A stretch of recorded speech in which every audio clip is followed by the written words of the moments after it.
Okay, so today we're going to talk about intercepts and what are intercepts. Intercepts is basically where a graph crosses an axis. And since we've got two axes here, one here, this is called the x-axis.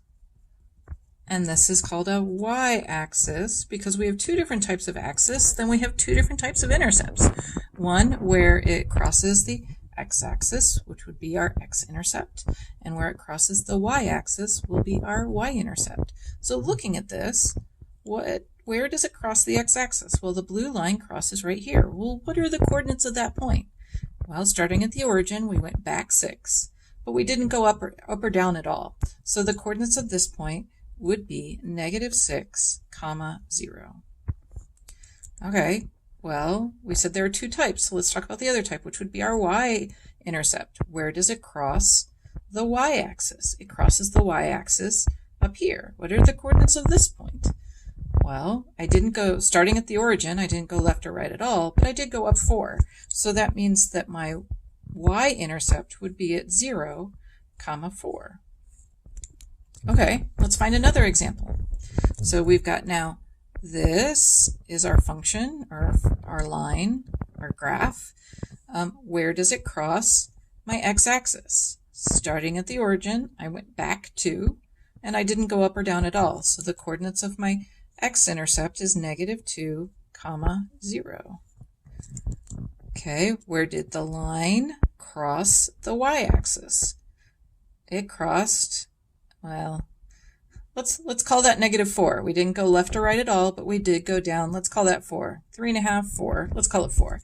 So I didn't go left or right at all, but I did go down 4. So my y-intercept is at 0, -4. Let's look at this one, because this time I don't have a line anymore, but I'm still looking at where did it cross the x-axis. Well, in this case, it crossed twice. It crossed once here, and it crossed a second time here. So what are the coordinates of this point? This point would be -2, 0. But then I have a second one, and the second one would be here, and that would be at 4, 0. Okay, so now let's talk about the y-intercept. Where did it cross the y-axis? It crossed it up here. What are the coordinates of that point? Well, I didn't go left or right at all, but I did have to go up to 8. So my y-intercept is 0, 8. Okay, one last one. Let's look at this one. So again, we're looking for the x-intercept first. We're asking, where did it cross the x-axis? This one's not crossing the x-axis. So x-intercept, I would literally write none, because it doesn't cross. It doesn't cross my x-axis.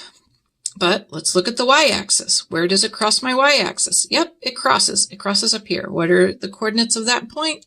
That would be 0, 6. So, okay, let's look at these for a second. Looking at just my x-intercept, we've got -6, 0. We've got -2, 0. We have -2, 0, and we have 4, 0. So what do we notice about all of these x-intercepts? Well, all the y-coordinates are 0, because if I'm on the x-axis, that means I can't go up or down at all. I have to stay on my x-axis, which results in my y being 0. Let's look at the y-intercepts. Y-intercepts, I have 0, 4, 0, -4, 0, 8, and 0, 6. So what are we noticing here? Well, in order to be on my y-axis, I can't go left or right at all. So my x-coordinate has to be 0, and I'll be up and down, and that will keep me on my y-axis. And so that is the reason why, in order to find your x-intercept, so to find x-intercept,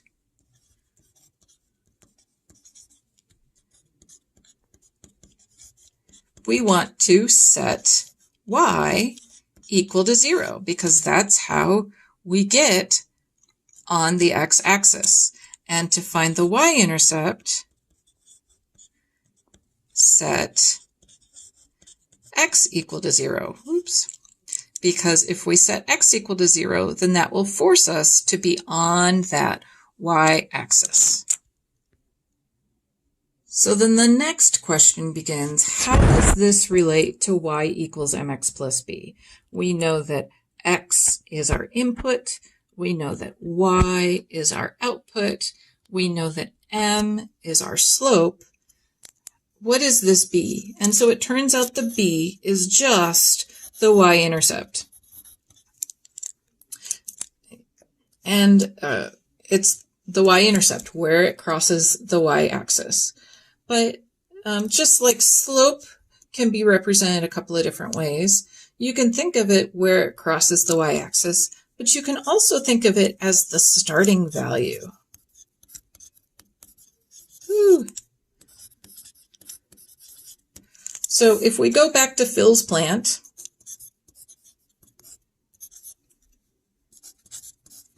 and we say Phil's plant, the height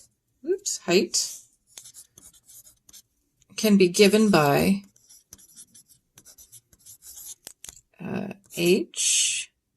let's do that as y equals 3x plus 5, where x is number of months.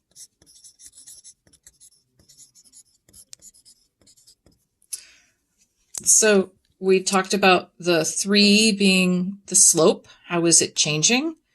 And we can think of it as the 5 as where did it start? So when Phil started measuring the height of this plant, how tall was the plant? The plant was 5 inches tall. And so that is our B, that is our starting value. It's where did the y value start?